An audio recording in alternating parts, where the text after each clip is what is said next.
Alright, now in this next video, all I've done is add a little white to this same value to make a lighter value, a lighter version of this, a lighter value of this same hue, to be artistically correct. This is a lighter value of the same hue. And I'm coming in here and beginning to pop in some of the background furthest away leaves that are higher in value and beginning to experience or reflect some of the sunlight, albeit in the distance, and following the rules of how you observe tree branches to hang and leaves to hang and so on and so forth in a general kind of way. Still nothing too overly organized at this point. It's all kind of mushed and blurred together.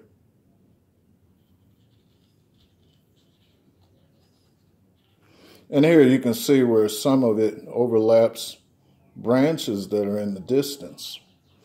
So you can, the eye can begin to fill in where things are located. And this doesn't take any time to do this.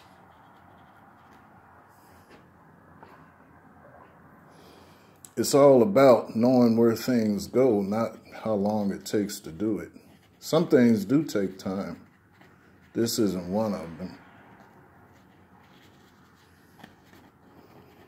What you want to spend the most time on is your composition and your drawing, getting things in the proper scale and getting the composition correct first, which is getting things placed right in the picture so that it looks appealing, and then getting things scaled right and in perspective properly.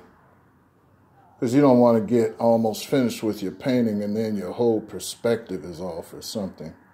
You're doing a 2-point perspective and you only really got a 1-point perspective. Some crazy thing like that happens. And that's the importance of good sketch work, to hash all that out in advance, so you don't have to run into that. So I've seen people finish paintings and I'm looking at it like, are they aware that their whole linear perspective is off and they're trying to do landscape? They should stick with portraits. You don't have to think about all that in portraits. But you still have to build space in a portrait for the figure to exist in.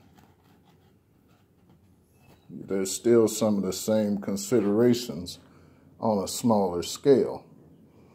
The figure doesn't just exist on a flat surface. It has to exist in a real space.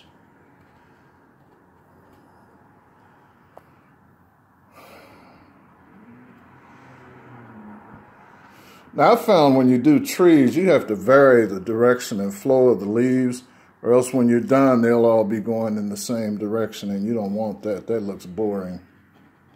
Like here, I'll go this way, here I'll go that way, over here I'll go this way.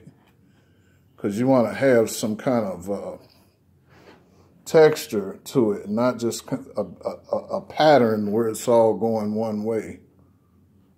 When I first started doing trees, they would come out like that. I'm like, why are all the leaves going the same way?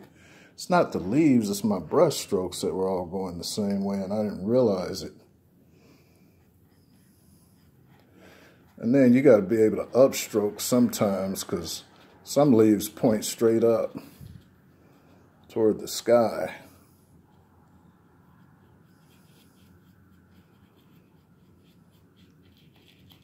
Some point down.